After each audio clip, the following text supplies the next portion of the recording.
Every senator that leaves from their local precinct and goes to ZC hopes and prays every day, praying to his false God or to the real God, that Israel will stay out of the picture.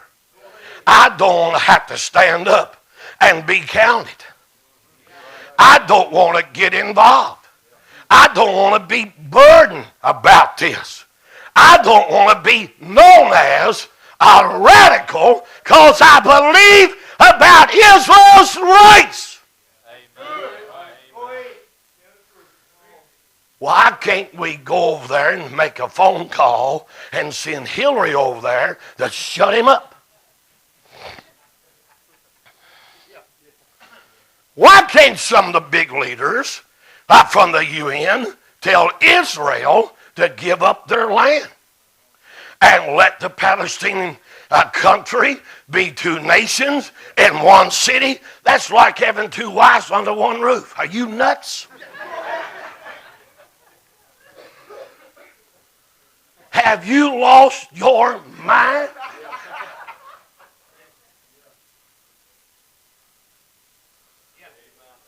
I want you to look at your Bible, and I'm going to preach to you tonight. Listen to me. Listen to me. God said in that book that a day would come that Israel will be a burdensome stone to all people. That's right. I'm going to preach on the subject tonight, by the help of God, why this election is not about Democrat and Republican. It's not about Barack Hussein Obama and come on now, Romney. Well, I'm going to vote for the man that believes in killing babies. I'm going to side with the party that had to take a vote 3 times and have the word God. I'm going to side with a crowd that said take Jerusalem out of our statement.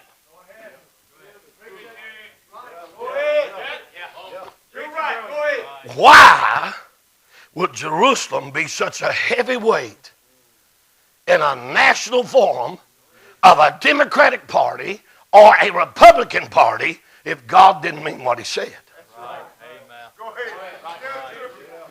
Israel is a burden. Israel is a weight. Israel is in the way.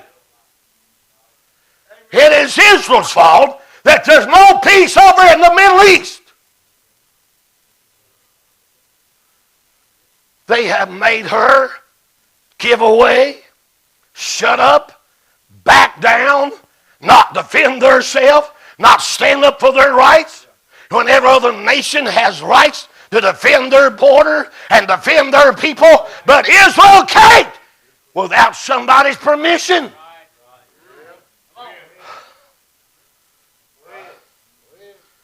Stay with me now. Stay with the preacher just a minute.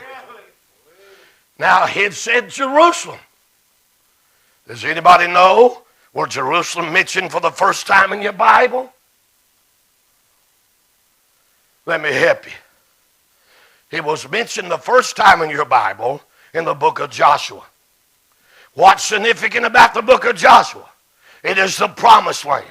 It's the land that God promised Abraham. Guess what they had to do?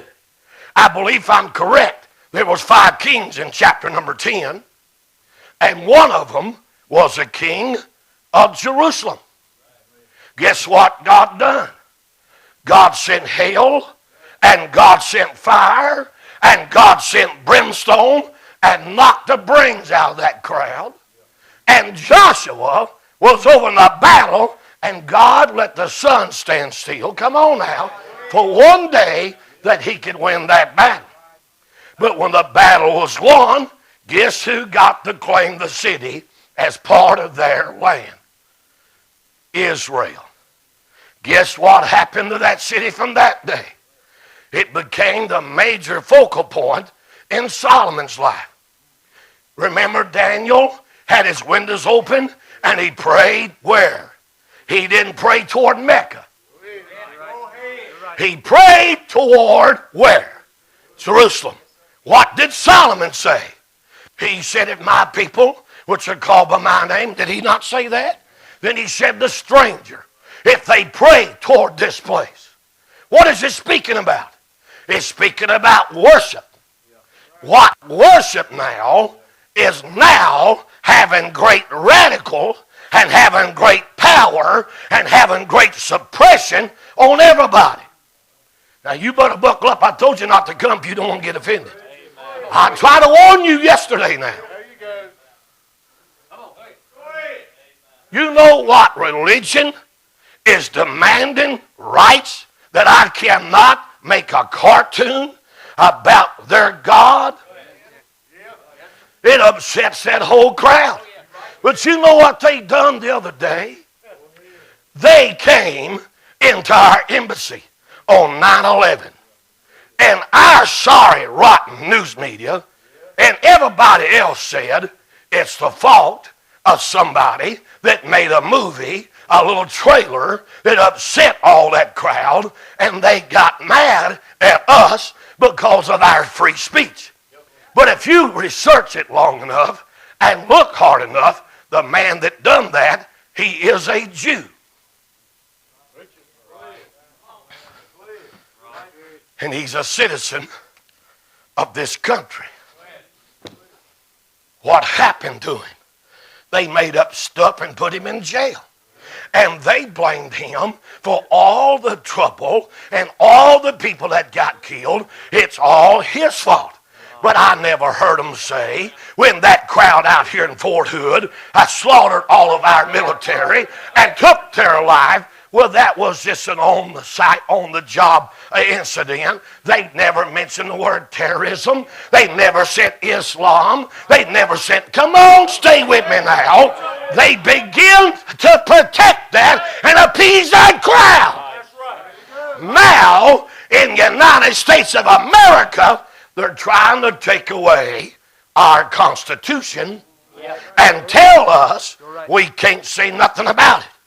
But they can take our Bible and they can burn it. And we ain't supposed to say nothing.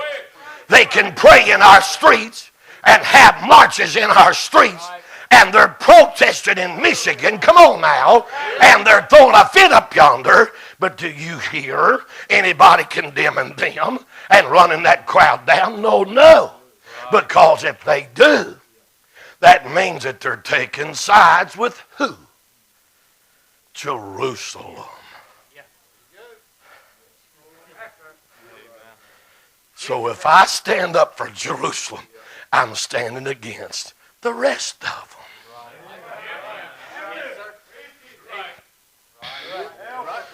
So now they got to fabricate lies. They got to take away military people that would protect American citizens because they don't want to upset the Muslims. They're going to promote Sharia law, and you ladies that believe in liberty, you're going to have to wear a burqa, and you're going to become second rate, and you ain't going to have any rights. But you're going to promote the rights of that crowd and run down the nation of Israel and make fun of God and tell us we don't have our rights. Have you lost your mind? Don't take a Bible to church. Don't take a Bible to school. Don't teach it in college. But they can teach a Koran. They can take away the scroll of Isaiah. They can take away the God of Abraham, the God of Isaac, and the God of Jacob. And nobody says nothing about it.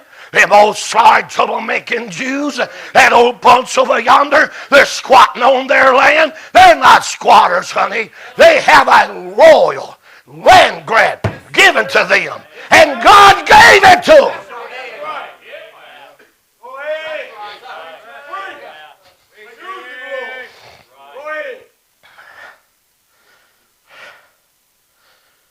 Watch this. It is the Arab Spring. It's the Muslim Brotherhood. I'm preaching about our day. Why are all the